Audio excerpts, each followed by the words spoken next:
ne moramo odmeriti določenega odmerka in potem pričakovati nek outcome, ampak se to delajo, ne? Recimo z MDMA-jem. Na MAPS-u oni vejo, kakšen odmerek je neka terapevtska doza, kako izgleda okolje in z neko verjetnostjo se bo človek, ki ima neko travmo, lahko pozdravil. Ne?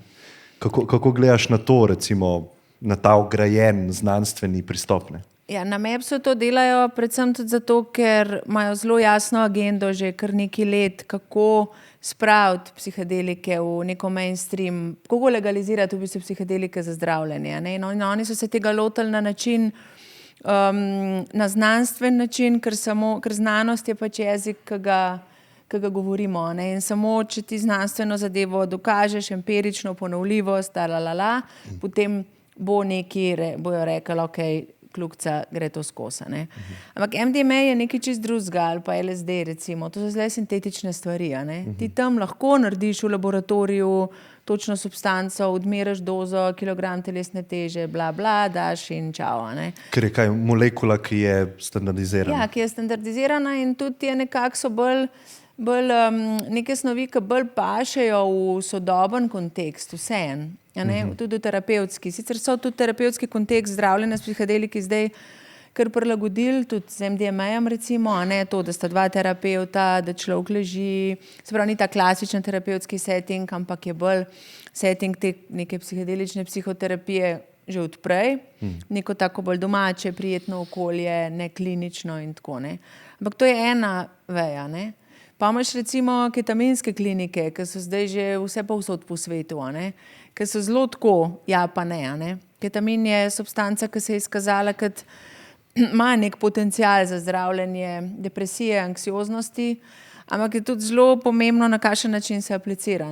Vsi, ki so že imeli izkušnjo s ketaminom, vejo, da ne vem, neka 50-letna gospa, ki se cel življenje fajta z depresijo, da dobi pol eno orang ketaminsko dozo, pa gre v kejhol na nekem stolu v eni klinični sobi, to se ti lahko zmeša. To je res hardcore izkušnja lahko. Lahko je pa speljan tudi zelo dober. Tako da ketamin je pač nekaj posebenega, zato ker je le neka zdravilo, ki je bilo že prej registrirano kot zdravilo in zato hiter so ga lahko samo pač dali še v neko drugo uporabo. Ampak kako se pa dela s tem, je pa zelo, nekje se dela zelo fajn, zelo prav. So pač te klinike narejene tudi tako, da je človek ima res nek miren prostor, da se jim naprej razloži, kakšno izkušnjo bojo imeli, da se poskrbi za integracijo po izkušnji tudi. Nekje pa pač tega ni, pa rečejo sam, tole je v redu, tole vam bo pomagal, pov gremo, in pol so ljudje, či sedijo.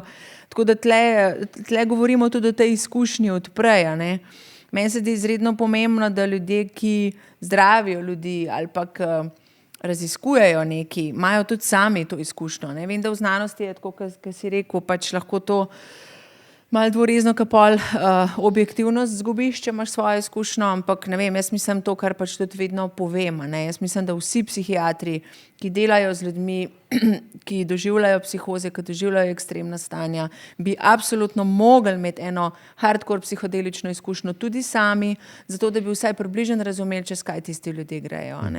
Vsi, ki aplicirajo ketamin ljudem, ki so depresivni, morajo imeti sami izkušnjo s ketaminom, zato da vejo, kam tisti človek takrat gre. Ali pa, Urban, preden dobiš znanstveni doktorat, 5 gramov gobic vsak. Iz vseh področij. Zdaj, to so meni na Berkeleyju rekli, da najboljši doktorati tako nastanejo. Preden ga začneš pisati. Pač druga stvar, ki sem jo hotela pa dodati, je pa to, ki si rekel, znanost, pa se zdaj tako dela.